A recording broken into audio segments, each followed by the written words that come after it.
pensamos que não há esperança de verdadeira transformação. Eu sei o que é isso. Todos nós, em algum momento, enfrentamos esses gigantes, mas a mensagem do Evangelho, a boa nova de Jesus Cristo, é uma mensagem de poder, de renovação, de uma vida nova que não depende da nossa própria força, mas da força daquele que nos criou e nos ama com um amor eterno. E essa força nos é comunicada, nos é infundida pelo Espírito Santo. Jesus mesmo prometeu aos seus discípulos, pouco antes de ascender aos céus, lá em João, capítulo 14, versículos 16 e 17. E eu rogarei ao Pai, e ele vos dará outro Consolador, para que fique convosco para sempre, o Espírito de verdade, que o mundo não pode receber, porque não o vê, nem o conhece. Mas vós o conheceis, porque habita convosco e estará em vós. Pense nisso por um momento. Outro Consolador. A palavra grega é parakletos, que significa alguém chamado para estar ao lado, um ajudador, um confortador, um advogado. Jesus estava dizendo: eu estive com vocês, mas agora vou enviar alguém que estará não apenas com vocês, mas em vocês. Que promessa maravilhosa! Este não é um poder impessoal, uma energia cósmica vaga. Não. O Espírito Santo é uma pessoa divina, a terceira pessoa da Trindade. Deus habitando em nós. É Ele quem nos convence do pecado, da justiça e do juízo. Como Jesus explicou em João, capítulo 16, versículo 8. E quando Ele vier, convencerá o mundo do pecado, da justiça e do juízo.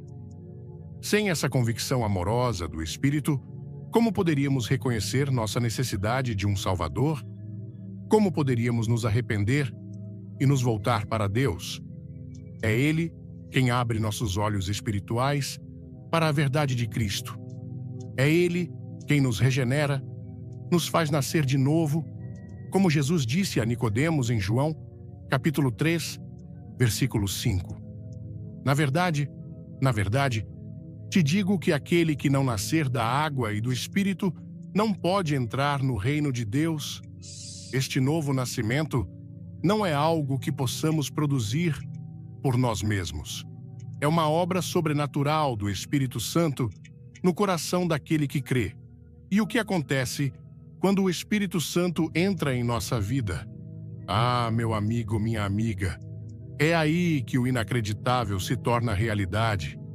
Aquela velha natureza, inclinada ao egoísmo, ao orgulho, à amargura, começa a ser transformada, como diz o apóstolo Paulo em 2 Coríntios, capítulo 5, versículo 17. Assim que se alguém está em Cristo, nova criatura é, as coisas velhas já passaram, eis que tudo se fez novo. Essa novidade de vida é operada pelo Espírito Santo. Ele nos dá poder para vencer o pecado que antes nos dominava. Não significa que nunca mais pecaremos, mas significa que agora temos uma força interior que nos capacita a dizer não à tentação e sim à vontade de Deus. Romanos, capítulo 8, versículo 13, nos lembra: porque se viverdes segundo a carne, morrereis, mas se pelo Espírito mortificardes as obras do corpo, vivereis. É o Espírito quem nos capacita para essa mortificação, para essa vitória diária. E não é apenas poder para vencer o pecado, mas poder para viver uma vida que agrada a Deus, uma vida cheia do fruto do Espírito, como descrito em Gálatas, capítulo 5, versículos 22 e 23. Mas o fruto do Espírito é amor, gozo, paz, longanimidade, benignidade, bondade, fé, mansidão, temperança. Quem não deseja ter mais amor em seu coração, mais alegria em sua alma, mais paz em meio às tempestades da vida? Quem não anseia por ser mais paciente, mais bondoso, mais fiel? Essas qualidades não são resultado de um esforço hercúleo nosso, mas são o fruto natural da presença do Espírito Santo em nós quando nos rendemos a Ele. Curtiu a mensagem? Comente fé e clique no like. Tem uma surpresa incrível no final do vídeo. Pense na diferença que isso faz em nossos relacionamentos, em nossa família, em nosso trabalho, em nossa igreja. O Espírito Santo nos molda à imagem de Cristo. Ele é o oleiro e nós somos o barro. Se nos submetermos às suas mãos amorosas, Ele fará de nós vasos de honra, úteis para o seu serviço. Este poder também é para testemunhar. Jesus disse em Atos, capítulo 1, versículo 8. Mas recebereis a virtude do Espírito Santo, que há de vir sobre vós, e ser-me-eis testemunhas, tanto em Jerusalém como em toda a Judéia e Samaria, e até aos confins da terra. Muitos de nós sentimos timidez ou inadequação para falar de Jesus, mas, quando o Espírito Santo nos enche, Ele nos dá a ousadia, Ele nos dá as palavras certas, Ele abre as portas e os corações. Não é sobre nossa eloquência ou nossa sabedoria, mas sobre o poder dele operando através de nós. Talvez você esteja ouvindo isso e pensando, mas eu não me sinto assim. Eu não vejo esse poder em minha vida. Meu querido, a vida cristã é uma jornada de fé. O Espírito Santo é recebido pela fé em Jesus Cristo. E o enchimento do Espírito, essa plenitude do seu poder, é algo que devemos buscar continuamente através da oração, da leitura da palavra, da obediência. Paulo nos exorta em Efésios, capítulo 5, versículo 18. E não vos embriagueis com vinho, em que há contenda, mas enchei-vos do Espírito. É um imperativo, um convite constante a nos abrirmos mais e mais para a sua atuação. Imagine uma casa escura. Você pode tentar varrer a escuridão, pode tentar lutar contra ela, mas a única maneira de dissipá-la é acender a luz. O Espírito Santo é essa luz divina que quer inundar cada cômodo da sua vida, cada canto escuro do seu coração, trazendo clareza, propósito e uma força que você nunca imaginou possuir. Este poder não é para alguns poucos escolhidos, para os super santos. Não. É para todo aquele que pertence a Cristo. Você é templo do Espírito Santo, como nos ensina 1 Coríntios, capítulo 6, versículo 19. Ou não sabeis que o vosso corpo é o templo do Espírito Santo, que habita em vós, proveniente de Deus, e que não sois de vós mesmos? Que pensamento extraordinário! O Deus Todo-Poderoso escolhe fazer morada em nós, em vasos de barro frágeis e imperfeitos. Isso não deveria nos encher de temor e tremor, mas também de uma profunda gratidão e de um desejo ardente de viver de maneira digna dessa presença. O Espírito Santo anseia por ter um relacionamento íntimo com você, por guiá-lo em todas as suas decisões, por consolá-lo em suas tristezas, por fortalecê-lo em suas fraquezas e por usá-lo para a glória de Deus. Permita que Ele faça essa obra em você.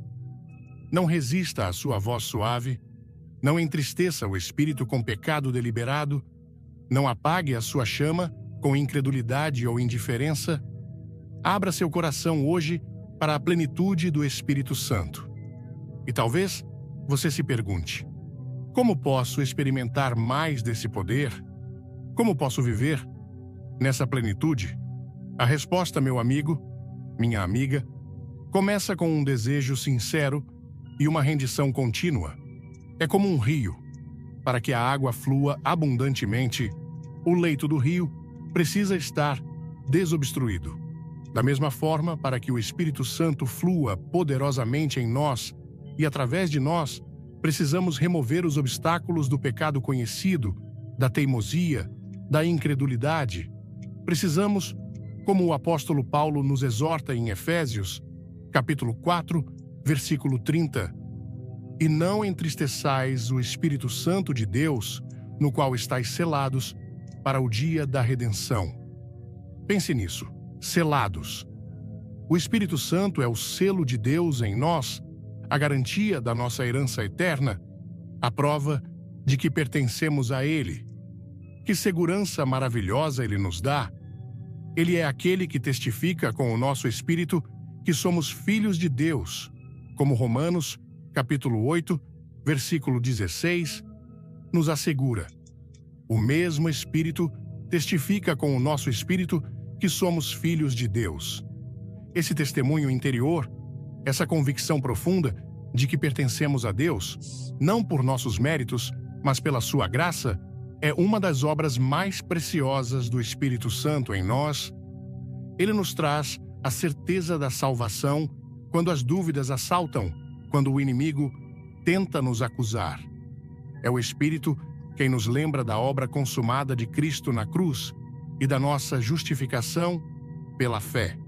Ele nos lembra das palavras de Jesus em João, capítulo 10, versículo 28. E dou-lhes a vida eterna, e nunca hão de perecer, e ninguém as arrebatará da minha mão. Que conforto saber que nossa salvação está segura nas mãos do nosso Salvador, e o Espírito Santo nos confirma essa verdade em nosso íntimo. Essa certeza não nos leva à presunção, mas a uma profunda gratidão e a um desejo de viver de forma a agradar aquele que tanto nos amou. E ele não apenas nos cela e nos dá certeza, mas ele nos guia. Jesus prometeu em João, capítulo 16, versículo 13. Mas quando vier aquele Espírito de verdade, ele vos guiará em toda a verdade, porque não falará de si mesmo, mas dirá tudo o que tiver ouvido, e vos anunciará o que há de vir. Que promessa extraordinária! Em um mundo cheio de confusão, de vozes contraditórias, de caminhos que parecem certos, mas levam à perdição, como diz Provérbios, capítulo 14, versículo 12. Há um caminho que ao homem parece direito, mas o fim dele são os caminhos da morte. Temos um guia infalível. Quer mais poder em sua vida? Inscreva-se agora e comente Amém. Não perca o final emocionante. O Espírito Santo nos guia através da Palavra de Deus, iluminando as Escrituras para que possamos compreendê-las e aplicá-las à nossa vida. Quantas vezes abrimos a Bíblia e um versículo salta aos nossos olhos, falando diretamente à nossa situação? Esse é o Espírito Santo ensinando e guiando. Ele nos guia em nossas decisões, grandes e pequenas, se estivermos dispostos a ouvir sua voz suave e mansa. Muitas vezes, essa orientação não vem como uma voz audível, mas como uma convicção interior, uma paz que excede todo o entendimento ao considerarmos um caminho, ou uma inquietação que nos alerta para o perigo. Aprender a discernir a sua voz requer tempo, intimidade com Deus, oração e um coração sensível. É como aprender a reconhecer a voz de um amigo querido no meio de uma multidão. Quanto mais tempo passamos com ele, em oração e meditação na sua palavra, mais familiar sua voz se torna. Ele também nos guia para a santidade. O Espírito Santo é santo, e sua obra em nós é nos santificar, nos separar para Deus, nos conformar à imagem de Jesus Cristo, como 2 Tessalonicenses, capítulo 2, versículo 13, nos lembra. Mas devemos sempre dar graças a Deus por vós, irmãos amados do Senhor, por vos ter Deus elegido desde o princípio para a salvação, pela santificação do Espírito e fé da verdade. Este é um processo contínuo, uma jornada que dura a vida inteira. Dia após dia, o Espírito trabalha em nosso caráter, podando o que não agrada a Deus, o egoísmo, o orgulho, a impaciência, e cultivando o seu fruto, amor, alegria, paz, longanimidade, benignidade, bondade, fé, mansidão, temperança. Não desanime se você não vê todas essas qualidades perfeitamente manifestas em sua vida de uma vez. É um fruto que amadurece com o tempo, à medida que permanecemos nele. E quando nos sentimos fracos na oração, quando as palavras nos faltam, Quando o peso da vida parece esmagador demais para sequer articularmos nossas necessidades, o Espírito Santo entra em cena de uma maneira incrivelmente compassiva. Romanos, capítulo 8, versículos 26 e 27, nos traz um conforto indescritível. E da mesma maneira, também o Espírito ajuda as nossas fraquezas, porque não sabemos o que havemos de pedir como convém, mas o mesmo Espírito intercede por nós com gemidos inexprimíveis. E aquele que examina os corações sabe qual é a intenção do Espírito, e é ele que, segundo Deus, intercede pelos santos. Pense na profundidade disso. O Espírito Santo, Deus mesmo, orando em nós e por nós, de acordo com a perfeita vontade do Pai. Que segurança saber que, mesmo em nossa incapacidade, mesmo quando tudo o que podemos fazer é gemer diante de Deus, nossas orações estão sendo aperfeiçoadas e elevadas ao trono da graça pelo próprio Espírito de Deus. Este é o poder que está em você, meu amigo, minha amiga. Um poder que ora quando você não consegue orar, um poder que compreende as profundezas da sua alma e as apresenta diante do Pai. Quantas vezes nos ajoelhamos e não sabemos o que dizer? Nessas horas, podemos simplesmente clamar: Espírito Santo, ore por mim. E Ele o fará.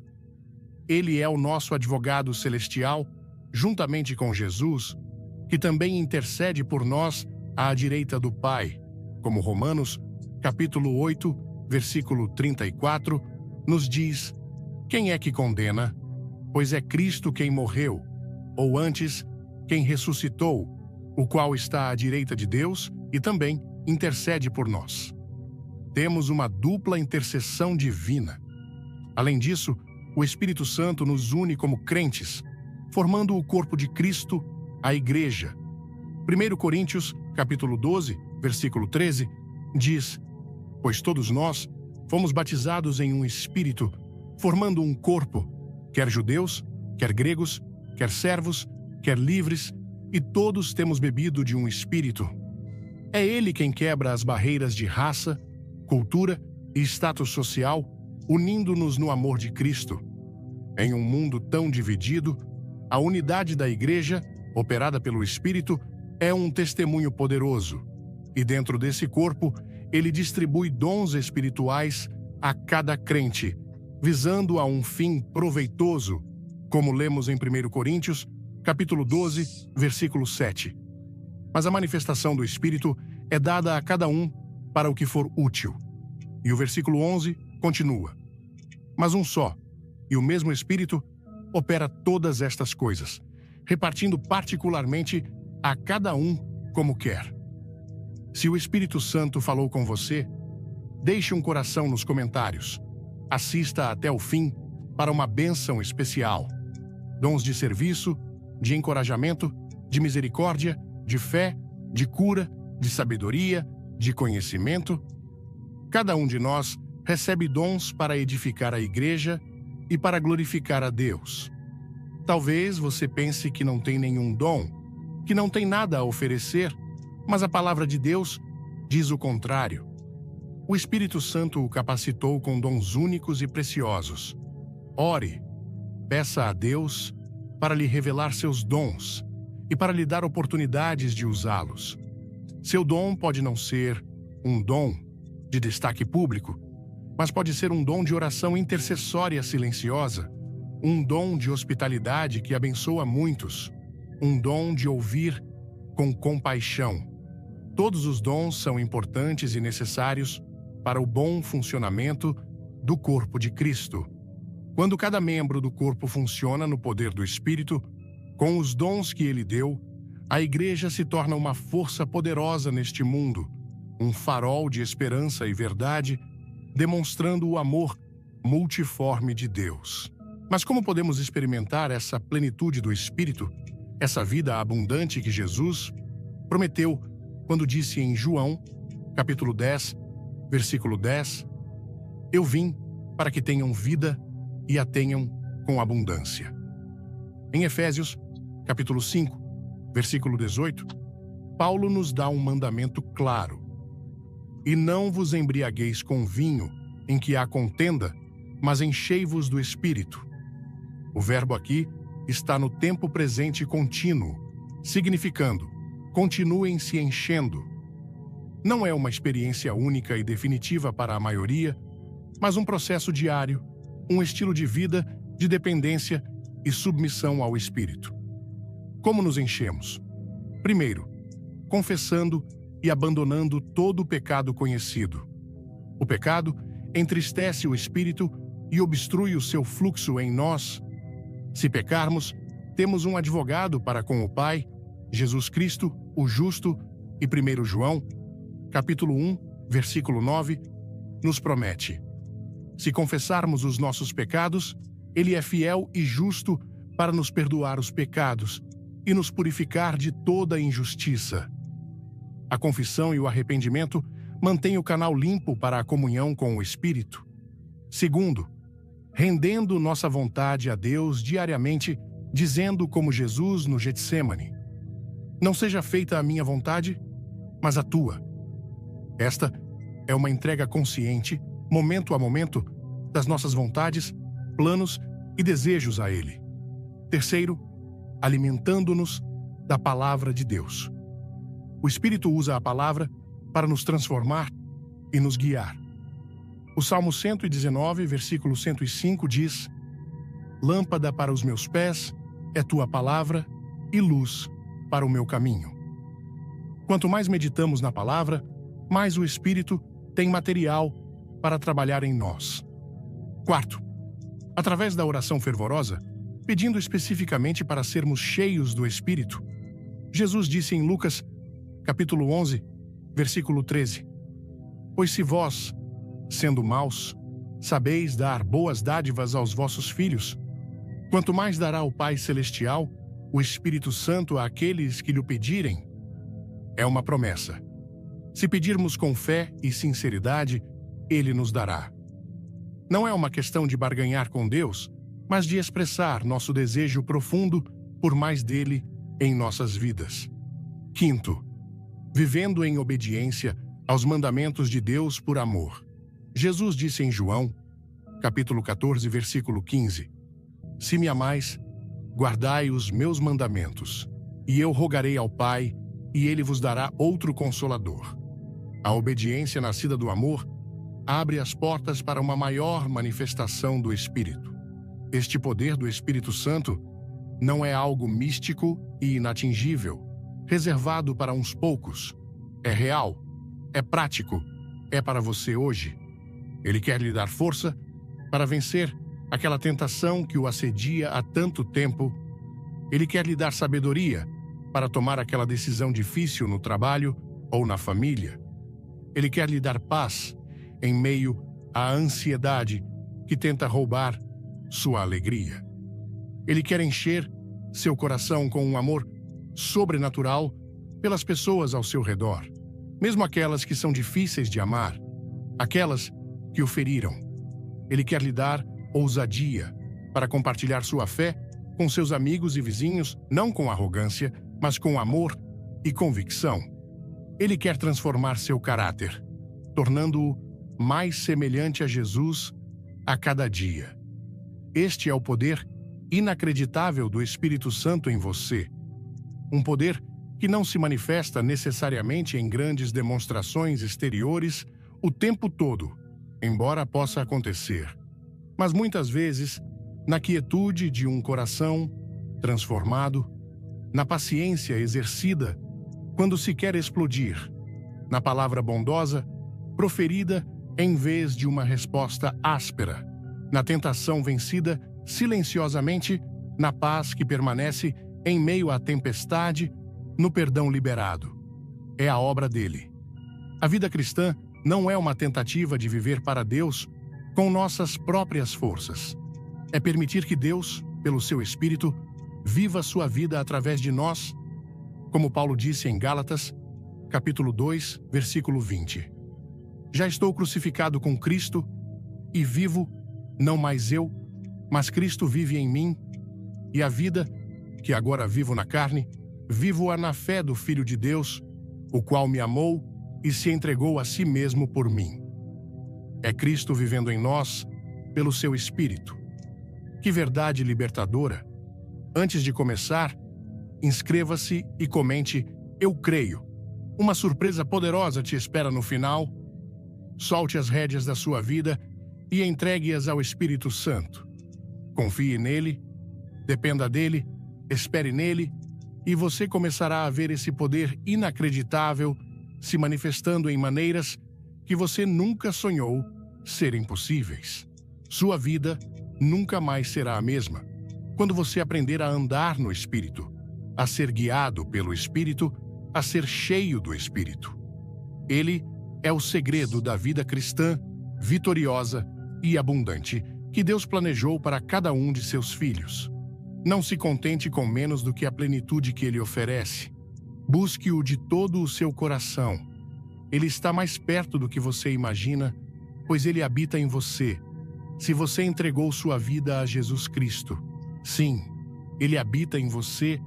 Se você entregou sua vida a Jesus Cristo, que verdade transformadora!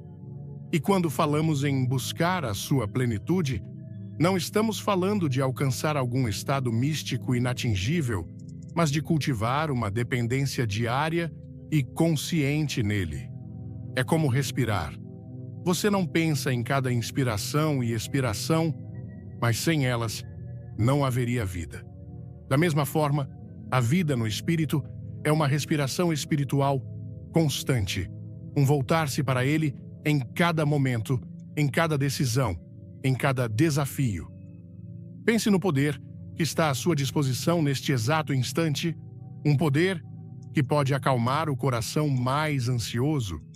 Sabe aquela preocupação que te rouba o sono? Aquela incerteza sobre o futuro que te paralisa?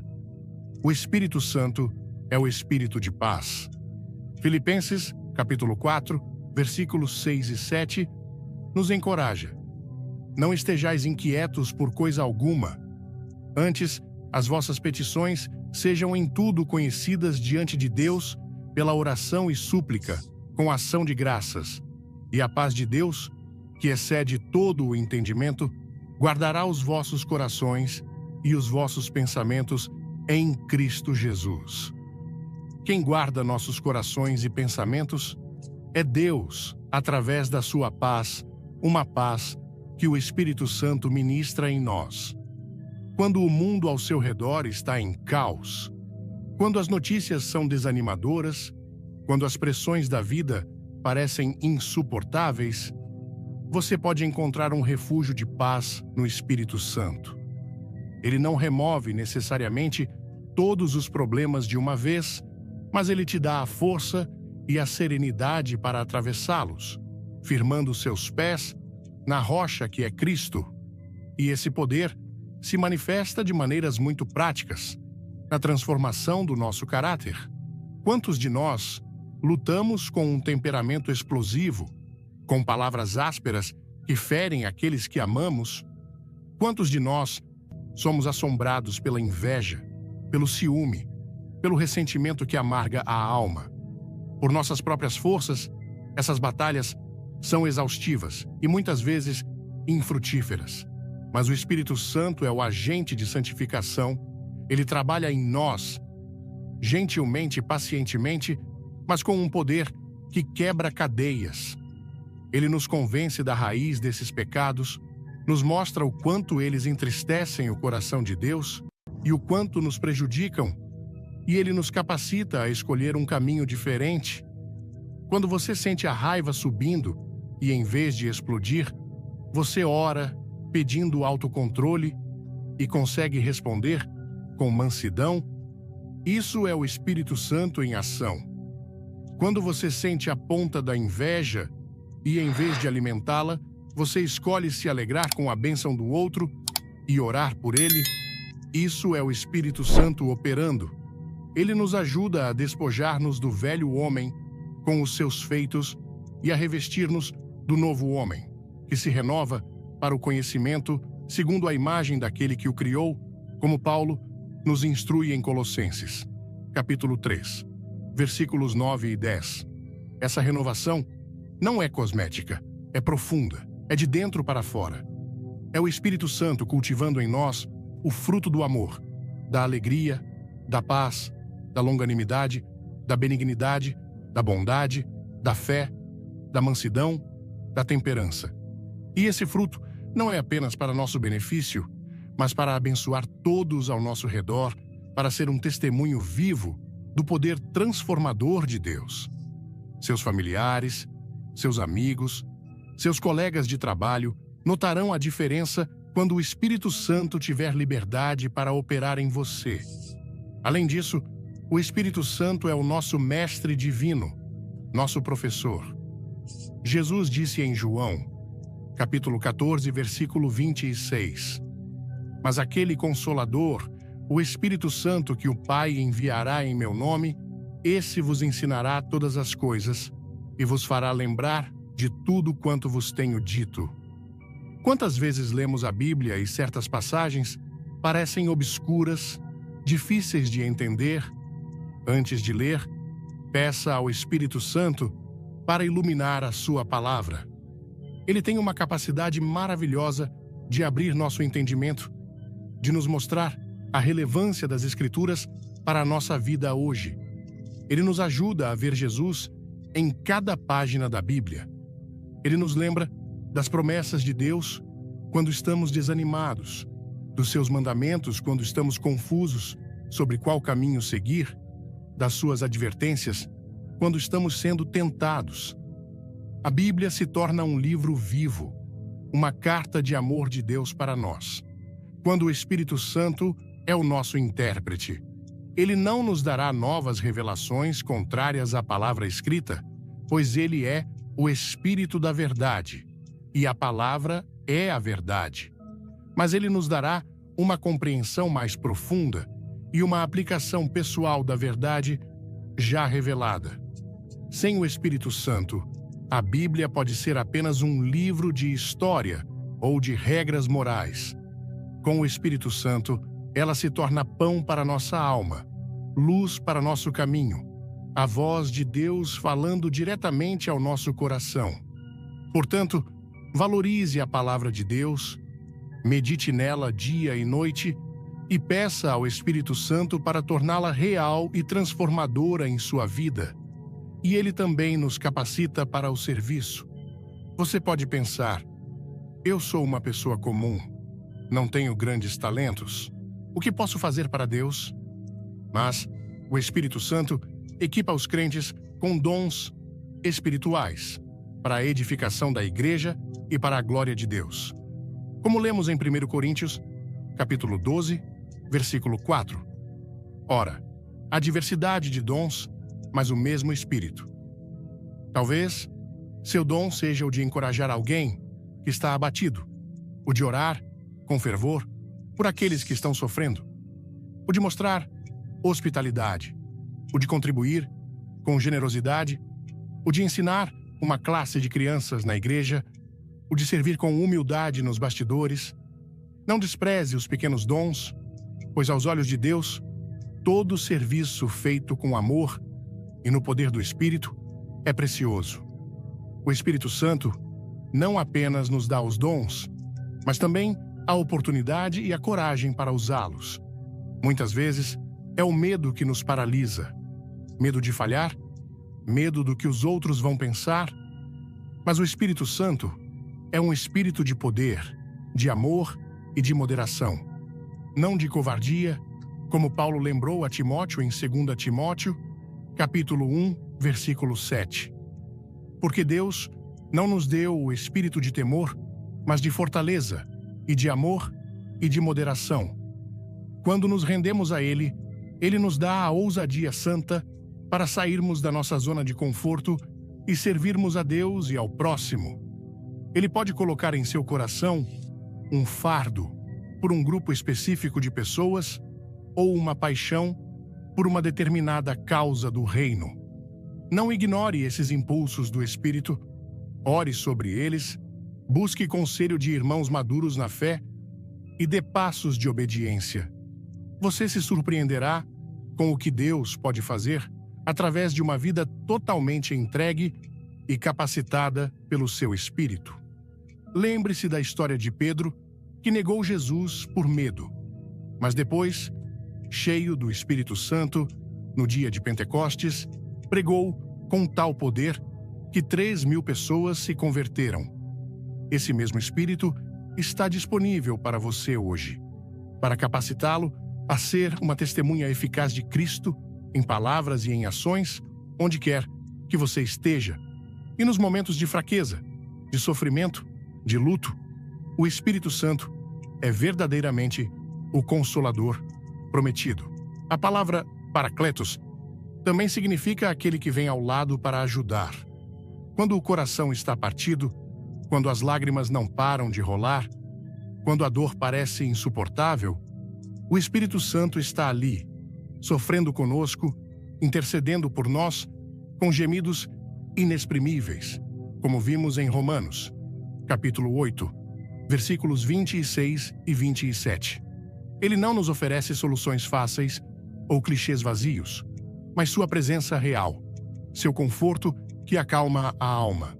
Ele nos lembra do amor infalível de Deus, da esperança da ressurreição, da promessa de que Deus enxugará de seus olhos toda lágrima, como diz Apocalipse capítulo 21, versículo 4.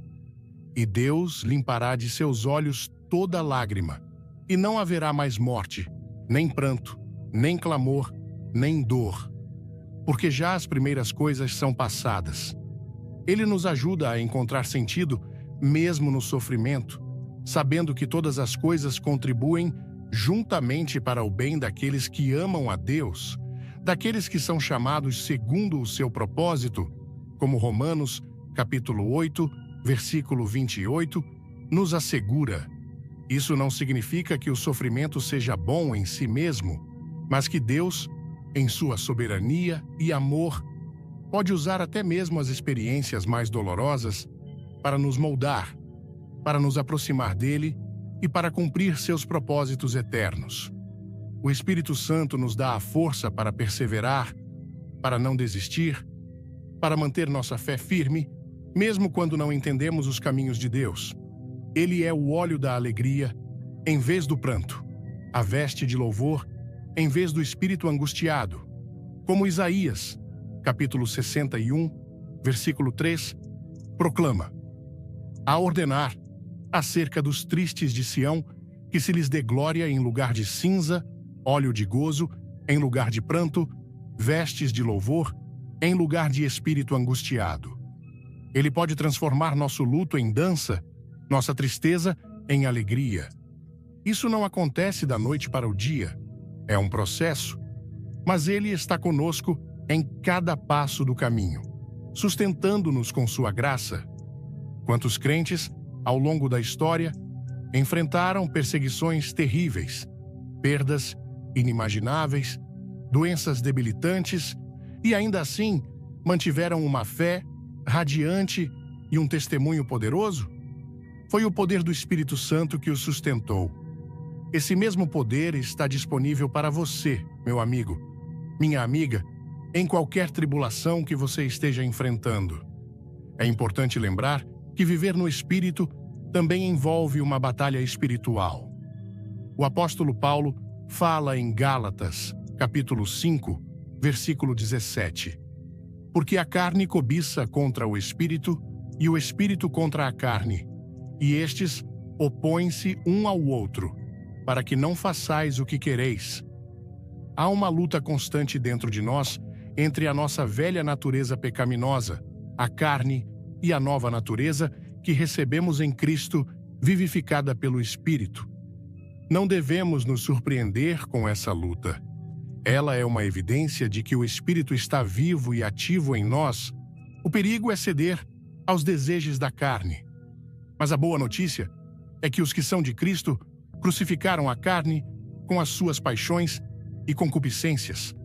Como Gálatas, capítulo 5, versículo 24, nos diz. E Romanos, capítulo 8, versículo 13, nos dá a chave. Porque se viverdes segundo a carne, morrereis. Mas, se pelo Espírito mortificardes as obras do corpo, vivereis. É pelo poder do Espírito que podemos dizer não aos desejos da carne e sim à vontade de Deus. Isso requer uma escolha diária, uma vigilância constante e uma dependência total do Espírito. Não podemos vencer essa batalha com nossa própria força de vontade. Precisamos clamar pela ajuda do Espírito. Precisamos nos encher dele. Precisamos andar no Espírito. E andar no Espírito, como diz Gálatas, capítulo 5, versículo 16. Digo, porém, andai em Espírito e não cumprireis a concupiscência da carne. É o antídoto para não cumprir as concupiscências da carne. É um estilo de vida de submissão à sua liderança, de sensibilidade à sua voz, de obediência à sua direção. Quando tropeçamos, e tropeçaremos, pois ainda não somos perfeitos, não devemos desanimar ou nos entregar à condenação. Devemos nos levantar, confessar nosso pecado, receber o perdão de Deus, que é abundante, e nos firmar novamente no poder do Espírito, aprendendo com nossas falhas e crescendo em graça. Lembre-se, nenhuma condenação há para os que estão em Cristo Jesus, que não andam segundo a carne, mas segundo o Espírito, como Romanos, capítulo 8, versículo 1, proclama. Que libertação! O Espírito Santo nos liberta do poder do pecado e da condenação para vivermos em novidade de vida. Portanto, meu querido amigo, minha querida amiga, este poder inacreditável do Espírito Santo não é uma doutrina abstrata, é uma realidade viva e transformadora que Deus deseja que cada um de seus filhos experimente em sua plenitude. Ele está aqui para lhe dar poder sobre o pecado, para transformar seu caráter, à imagem de Cristo, para guiá-lo em toda a verdade, para confortá-lo em suas aflições, para capacitá-lo para o serviço e para lhe dar a certeza da sua salvação. Ele é o dom precioso de Deus para você. Como você responde a esse dom? Você o tem acolhido? Você tem buscado a sua plenitude? Você tem se rendido à sua obra transformadora em sua vida? Não se contente com uma vida cristã superficial ou morna. Há muito mais que Deus tem para você. Uma vida de intimidade com Ele, uma vida de propósito, uma vida de poder espiritual que pode impactar o mundo ao seu redor para a glória de Deus. Abra seu coração completamente para o Espírito Santo. Convide-o a encher cada área da sua vida, a assumir o controle, a guiá-lo, a usá-lo. Ele é gentil, ele não força a entrada, mas ele anseia por ter comunhão com você. E à medida que você aprende a andar no Espírito, a viver no Espírito, a ser cheio do Espírito, você descobrirá uma alegria, uma paz e um propósito que o mundo não pode dar nem tirar. Você experimentará, em primeira mão, o poder inacreditável do Espírito Santo em você. Que alegria profunda, que privilégio indescritível é saber que este poder inacreditável do Espírito Santo não é apenas uma teoria bonita, mas uma realidade viva, pulsante, disponível para cada um de nós que se achega a Jesus Cristo com um coração sincero e aberto. Ele anseia por preencher cada fibra do nosso ser, por nos guiar em cada passo, por nos fortalecer em cada fraqueza e por nos usar de maneiras que jamais poderíamos imaginar. Tudo para a glória de Deus Pai. Talvez, enquanto você ouve estas palavras, algo esteja se movendo em seu interior. Talvez... E o que carregamos tem poder. Na Bíblia, o sal foi usado em momentos-chave para estabelecer significados profundos. Em Levítico 2:13, Deus ordena aos israelitas: "E temperarás com sal toda oferta que apresentares, e nunca deixarás faltar à tua oferta o sal do pacto do teu Deus. Em toda a tua oferta oferecerás sal." Esse mandato mostra que o sal não era apenas mais um ingrediente. Era um símbolo de pureza, permanência e santidade. Toda oferta devia contê-lo, porque representava a integridade do compromisso com Deus. Era uma forma de garantir que o que se entregava em sacrifício fosse oferecido com um coração íntegro, sem corrupção, e sob um pacto que deveria durar para sempre. Quando Deus utiliza elementos como o sal para representar verdades espirituais, Ele nos está ensinando a olhar além do físico. Ele nos convida a discernir que o natural pode se transformar em um canal do sobrenatural quando ativado com fé e obediência. Em 2 Reis 2, 19 e 22, é relatado um episódio fascinante que demonstra isso com clareza. O profeta Eliseu foi chamado para intervir em uma cidade cujas águas estavam contaminadas, causando esterilidade e morte. Então Eliseu pediu um recipiente novo com sal, foi até a fonte da água, e após derramar o sal, declarou: "Assim diz o Senhor, eu purifiquei estas águas. Elas não causarão mais morte nem esterilidade." E a Escritura acrescenta que desde aquele dia as águas ficaram sãs. O que realmente mudou aquele ambiente? Foi o sal em si? Não.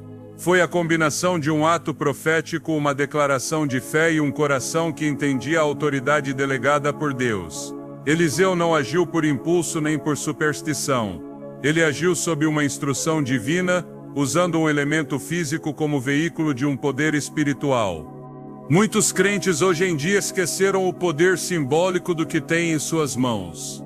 Acreditam que as batalhas espirituais só podem ser vencidas com grandes orações ou intervenções dramáticas, quando muitas vezes Deus deseja que ativemos nossa fé por meio do simples. O sal é um lembrete disso. Ele tem o poder de preservar, purificar e transformar, mas apenas quando usado sob a orientação do Espírito Santo. Quando aplicamos sal com fé, com uma oração dirigida ao céu, não estamos invocando magia nem repetindo rituais vazios. Estamos ativando um princípio eterno. Deus honra a obediência e transforma o pequeno em um instrumento de milagres. Assim como a vara de Moisés abriu o mar, assim como o azeite da viúva não se esgotou, assim como os 5 pães e 2 peixes alimentaram multidões.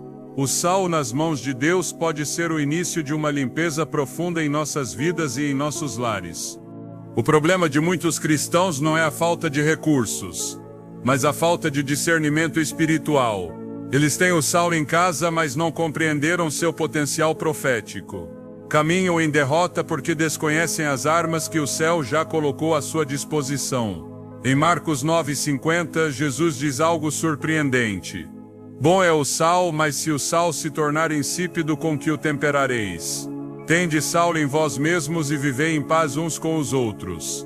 Aqui o sal é diretamente associado à paz, à harmonia interior e à estabilidade espiritual. Quantos lares hoje precisam exatamente disso? Paz, harmonia, proteção contra o que contamina, e no entanto estão expostos ao oposto porque deixaram de consagrar seu ambiente. Esqueceram que assim como o azeite foi derramado para ungir, o sal é para purificar. Em muitos lares, há portas abertas que permitem a entrada de maldições, não necessariamente por pecados graves ou atos intencionais, mas por ignorância. Quando um espaço não é dedicado a Deus, ele se torna vulnerável à contaminação espiritual. Por isso, práticas como colocar sal no vaso sanitário, quando feitas com oração, direção espiritual e propósito, não são ações sem sentido. São atos de fé que dizem ao céu e ao inferno: este lugar está sob o senhorio de Cristo. Nada impuro tem autoridade aqui. Ao colocar sal no lugar onde simbolicamente se descarta o sujo, está se dizendo: Senhor, limpa tudo que está oculto, toda raiz de impureza, tudo que não vejo, mas que contamina. Transforma-se um ato natural em uma declaração espiritual. A Bíblia está repleta dessas ações, não para convertê-las em ritos mágicos, mas para ensinar que o físico e o espiritual estão entrelaçados. Quando Josué rodeou Jericó 7 vezes, não era a caminhada que derrubava os muros, era a obediência. Quando Naamã se submergiu 7 vezes no Jordão, não era a água que curava sua lepra, era a fé. Da mesma forma, quando alguém pega sal, ora com um coração rendido e o coloca no vaso sanitário, o que está fazendo é dizer: creio que Deus pode começar uma limpeza daqui, do mais simples, do que eu ignorei. E esse ato, quando genuíno, desencadeia poder. É necessário redescobrir o simbolismo espiritual do sal em nosso tempo. Em um mundo onde o invisível governa o visível, onde muitas vezes os ataques não são vistos, mas sentidos, Deus está chamando seu povo a consagrar seus espaços. E o sal é uma ferramenta para isso. Não se trata de idolatrar um elemento, mas de santificar o que usamos diariamente para que tudo em nosso lar declare: santo é o Senhor.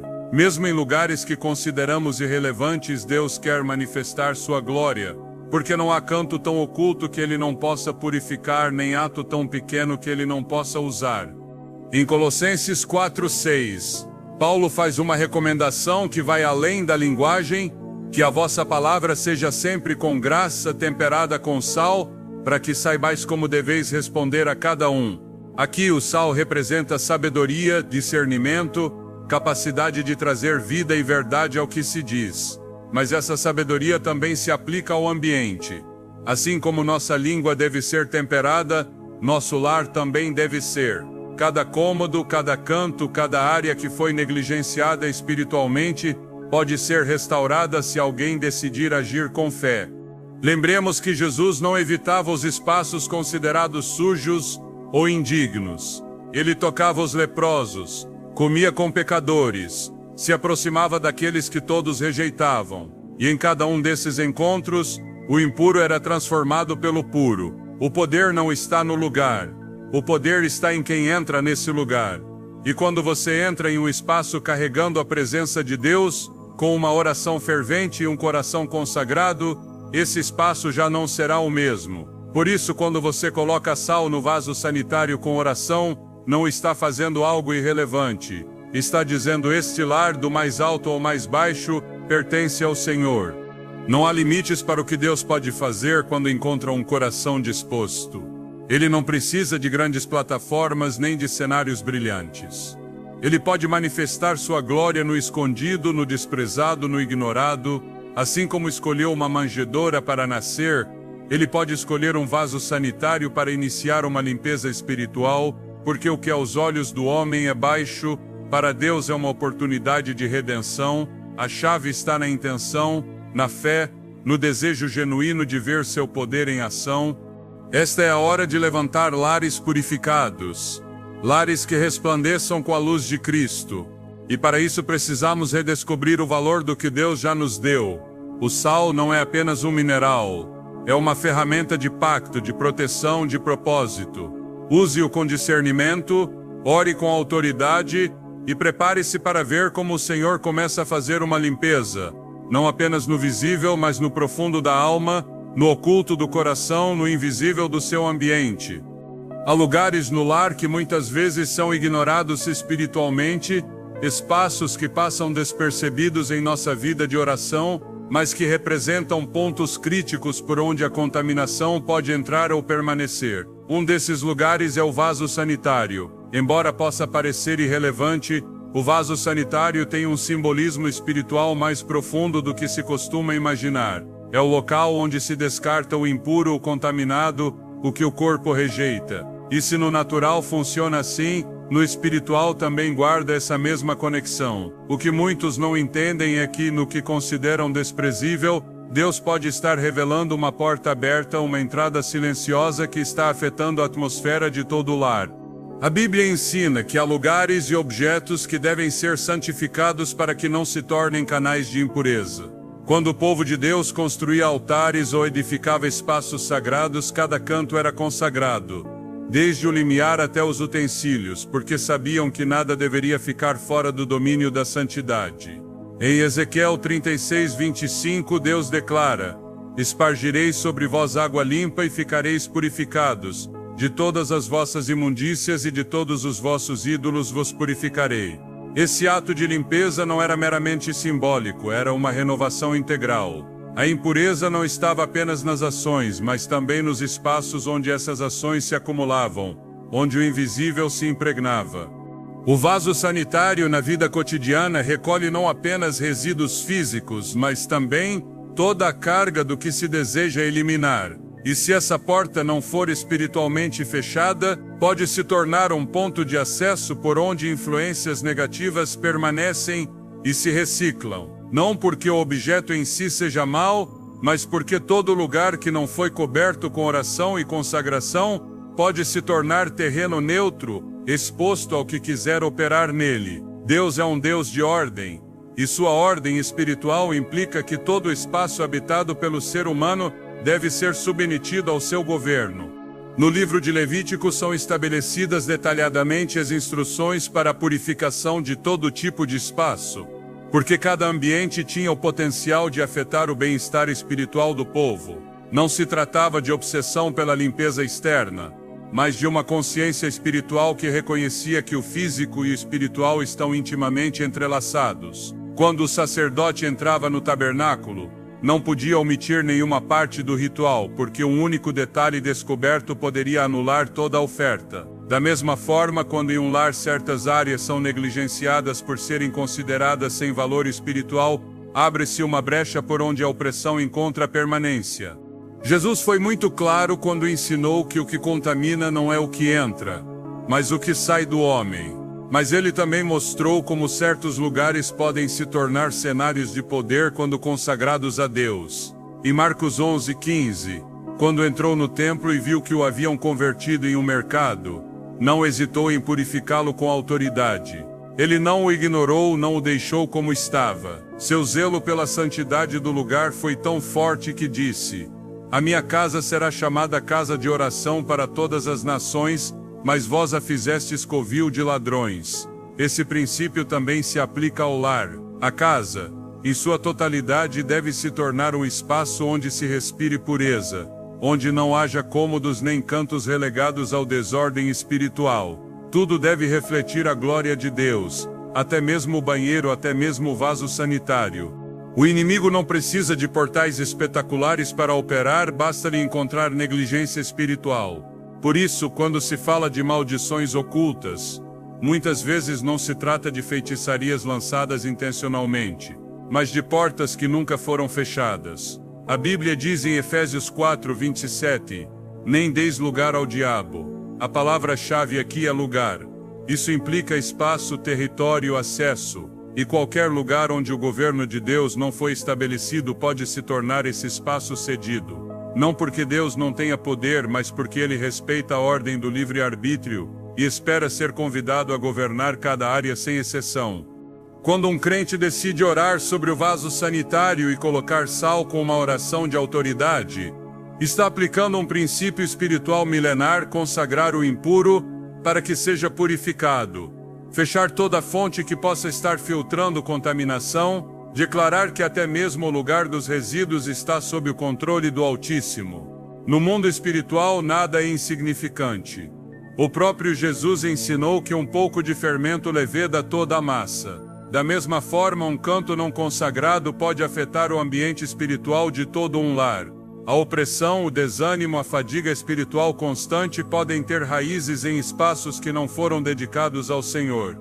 Quando se realiza um ato de fé, quando se coloca sal no vaso sanitário e se ora com entendimento, está se dizendo: até aqui, esta porta se fecha, este espaço se limpa, este lugar se entrega. No Antigo Testamento, quando um acampamento era contaminado, Deus ordenava que se identificasse o lugar exato, que se removesse o impuro e que se purificasse o local.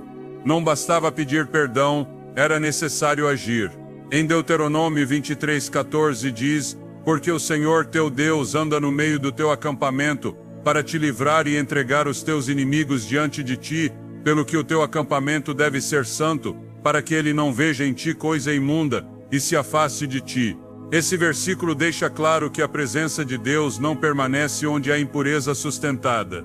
E se o vaso sanitário representa o lugar onde se descartam coisas, então deve ser precisamente um dos primeiros locais a serem santificados. O ato de colocar sal nesse lugar não é superstição. É uma forma de declarar que tudo que foi símbolo de impureza será redimido, que tudo que estava sendo usado sem consciência espiritual será recuperado para o reino. Jesus ensinou com autoridade em lugares impuros, curou em casas de pecadores, tocou leprosos, libertou em cemitérios, não porque esses lugares tivessem poder em si mesmos, mas porque sua presença transformava o ambiente. E quando um crente se move nessa mesma autoridade, pode tomar qualquer espaço de sua casa e convertê-lo em terra santa, declarando que não há canto onde o reino de Deus não possa se estabelecer.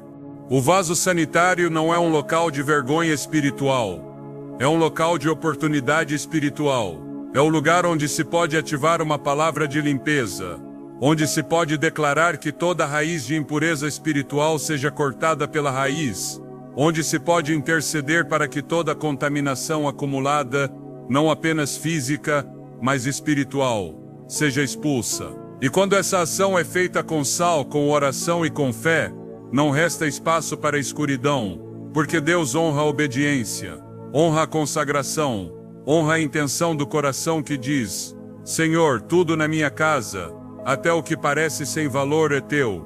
Deus quer habitar em lares completamente entregues, lares onde não há esconderijos do inimigo, lares onde cada lugar foi purificado, lares onde até o mais simples se torna um altar, porque quando ele encontra essa disposição, sua presença desce com poder. Em Isaías 52:11 diz: Retirai-vos, retirai-vos, saí daí, não toqueis coisa imunda, saí do meio dela, purificai-vos, vós que levais os utensílios do Senhor. Essa purificação não era uma sugestão, era uma condição.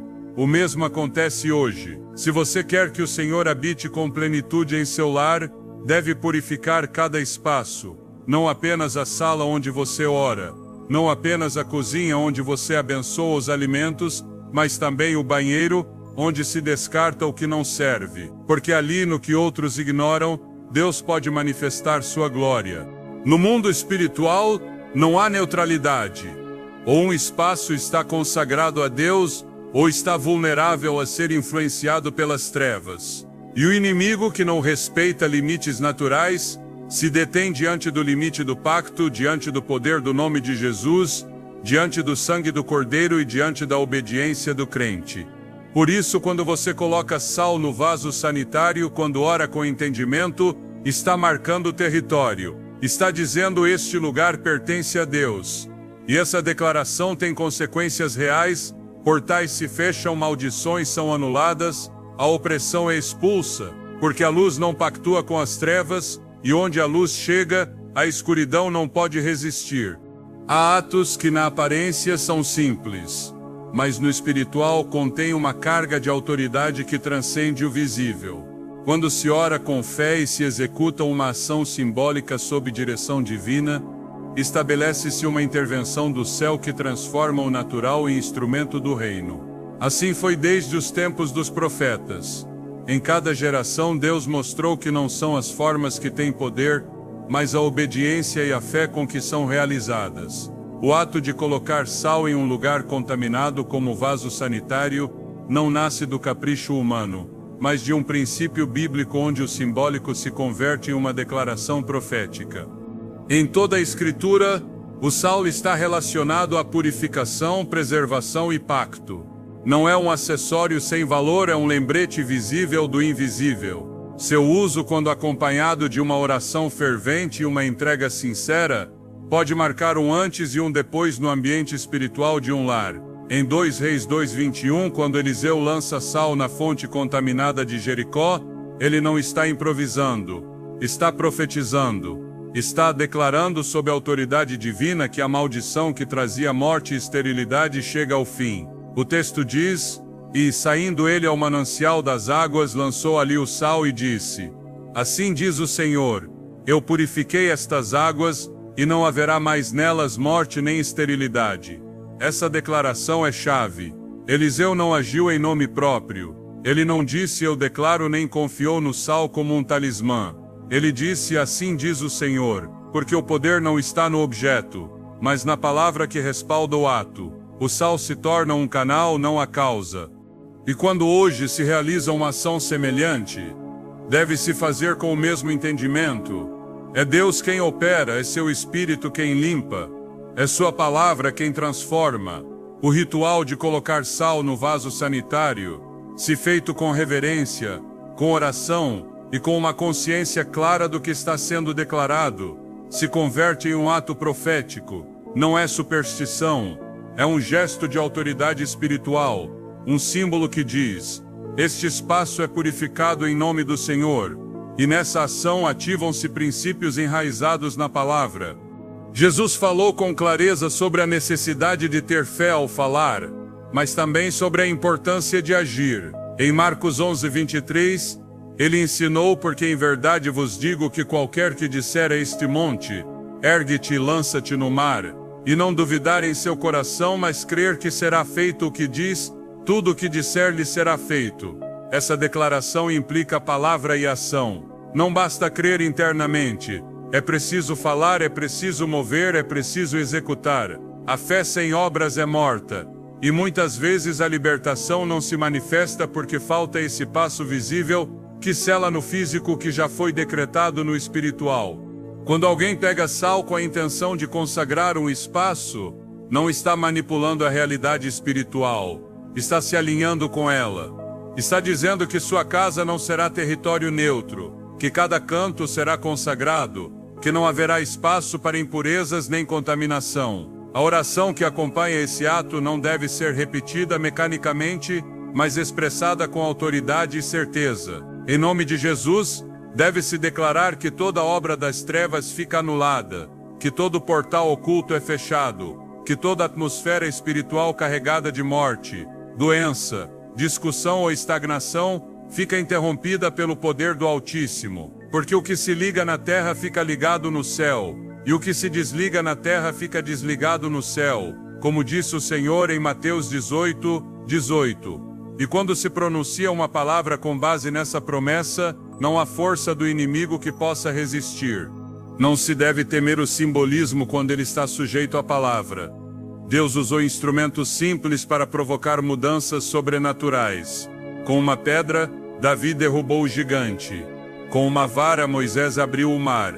Com saliva e terra, Jesus curou a vista de um cego. Não era o objeto, era o ato de fé, era obediência, era confiança absoluta de que Deus pode usar o desprezado para desencadear o glorioso. Assim também ocorre quando se pega sal e se diz: sob o poder do sangue de Cristo este lugar será purificado, porque onde se invoca o nome de Deus com reverência, ali desce sua presença, e onde sua presença habita, a impureza não pode permanecer. Em 1 Coríntios 10:31, Paulo lembra que até o mais simples pode ser feito para a glória de Deus. Portanto, quer comais, quer bebais, ou façais qualquer outra coisa, fazei tudo para a glória de Deus. Essa verdade também se aplica aos atos de limpeza espiritual. Não há canto do lar que não possa ser entregue ao Senhor. E quando se derrama sal no vaso sanitário enquanto se ora com autoridade, está se glorificando a Deus desde um lugar que antes era considerado insignificante. Não é o ato em si que transforma, mas a intenção e a fé com que é realizado. É o clamor que sobe ao céu dizendo: Senhor, limpa-me por completo do mais alto ao mais baixo, do visível ao escondido. Esse tipo de oração deve ser feito com uma consciência plena do que está sendo declarado. Não é apenas um gesto. É uma confrontação direta contra tudo que permaneceu oculto. Quando se invoca a limpeza de Deus, está se expulsando o que não lhe pertence. Quando se proclama seu domínio sobre um espaço, está se anulando a influência de toda presença contrária. Não há mistura possível, ou o lugar está cheio de luz, ou está nas trevas. E quando a luz é invocada com convicção, o escuro desaparece. Assim como o fogo de Elias desceu no Monte Carmelo após uma oração precisa, também a presença de Deus pode encher o lar com uma única palavra de fé quando acompanhada de um ato simbólico guiado pelo Espírito. Este é um chamado a deixar de subestimar o pequeno, a deixar de ignorar o poder que há em obedecer.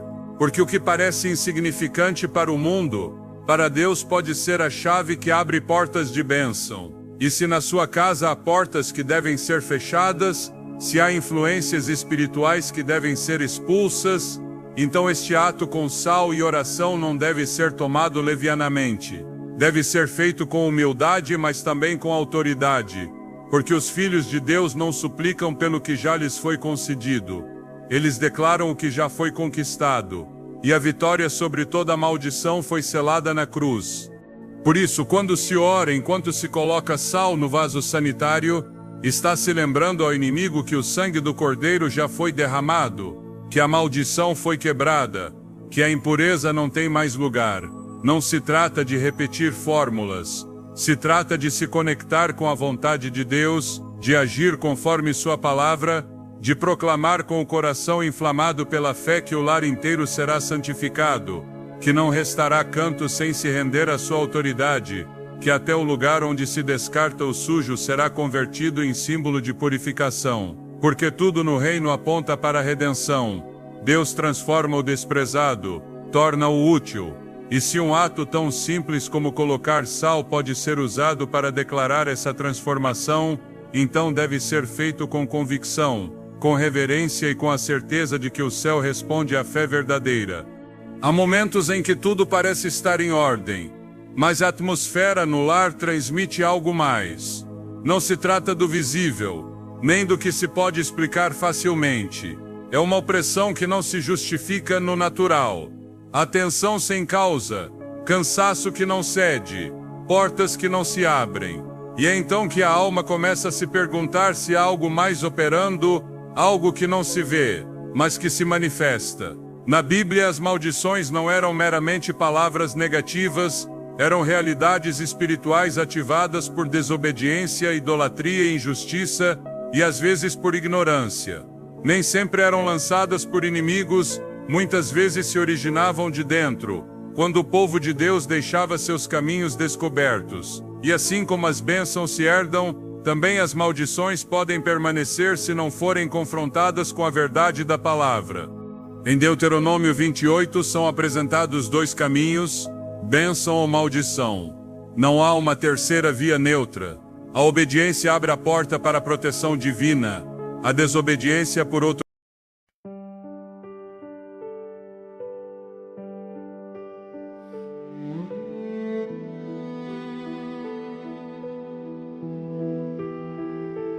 under a sky where the quiet stars bow, I breathed a dream. You placed in me somehow, your voice was soft like a drifting flame, calling my heart by its secret name. And every echo held your light, a promise floating through the night.